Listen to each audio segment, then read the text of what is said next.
Hello and welcome to my channel again. This time we have a CPU that's AMD Ryzen 5 5600, quite a capable CPU still, so would be good to fix it. What's wrong with it? Let me show you like this. Not sure if we can see it well, but yeah. In this corner over here, can we do the zoom? Focus. Alright, so we have two missing pins in here and probably one or two slightly bent, but that's a minor thing. So what I will do, I will try to, first of all I need to remove the old pins, the ones that were broken. So yeah, so we need to remove them and then solder two pins that I will extract from an old Intel CPU. I have 4 spare pins, and usually I did that in the past, fixing AMD processors like this one, but I was using hot air, and yeah, it can definitely be done, but there's always a risk of breaking the pins that are nearby, because if you blow the hot air it will melt the solder under every pin in the area, and because of the airflow you can knock them or bend or something. So I would like to avoid it if possible. So what I will do, I will try to desolder the remains of the pins with the soldering iron and see how it goes. If not, then I will use the hot air again, and I will try to show that to you on the video, but I mean, soldering on the video is quite difficult actually, so but yeah, I'll record it. I don't want you to hear the fume extractor and the noise of the hot air gun, so maybe I'll just mute the video, that part, after this one, or maybe I'll just make it like increase the speed of the video and maybe put some music as a background. Depends on my DaVinci Resolve skills, which are non-existent, so yeah, we'll see. If I figure it out, I'll do what I can to make it attractive to you, and maybe not very long video. So let me just show you that again. Let's put the CPU under the microscope. We have it here. Okay, so now you can see that, is it in focus? No, it's not in focus. Okay, so you can see that we have a corner here of the CPU. Can you see that? You probably cannot see that. Yeah, so we have a corner here, and like this pin here is slightly bent. Let me grab it like this. This one is slightly bent, and those two are missing. So yeah, so that's what we have to get rid of, those remains here, and then solder two new pins in this place. Let's see how it goes. The next part of the video will be also from under the microscope, so let's see how it goes. Thank you guys, see you in the next one.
the CPU here right in front of me.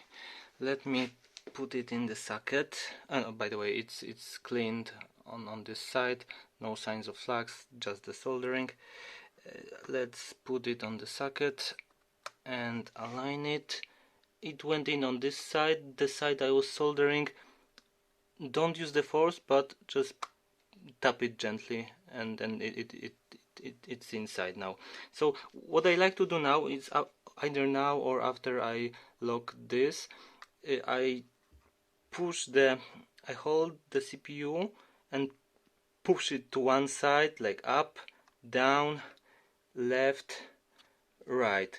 That way the pins in the socket array actually align very well. I do it when fixing the CPUs, and it works very well for me. So now I lock the CPU inside. Let's put the heatsink on, just the temporary one. So let's put it like so. We have a heatsink with thermal pads on it. Alright, it's connected. We also have a graphics card connected with the HDMI cable, because this processor doesn't have the integrated graphics. And let me turn on the power supply. Alright, I have a power button right here. Let's see if it works. It started. Let me see if we get a picture. Come on, give me a picture. Is it gonna work? Come on. It may take a few restarts because it's a new CPU installed in the socket, but does it give a picture? Okay, something is happening. I can hear the noise of the fans changing. Yeah, and we got a picture. So I will take out the CPU. I press the power button and it should switch off. It did, so it means everything works fine. I will now apply the thermal paste, use the proper cooler, and retest the CPU. Let's see if it works fine. Alright, so here we have the CPU running with thermal paste on the cooler. So actually, if you look at the temperatures in idle, it goes to 32 degrees, so very good temperature. And by the way, this cooler, this is from FX AM3 processor, but it's kind of compatible, so it works fine. It has copper core, so it's cooling quite well. Actually, it doesn't look pretty, but it works fine. What else? We have our processor here. So that's AMD Ryzen 5 5600, 6 cores, 12 threads. Everything is fine. Memory, we have dual channel here, so everything works as expected. And that's the score in Cinebench R20. So around 4200. I ran twice, and we can run once again. So let me run again, and we can monitor the temperatures when it's running at full speed. So let's give it a moment to heat up.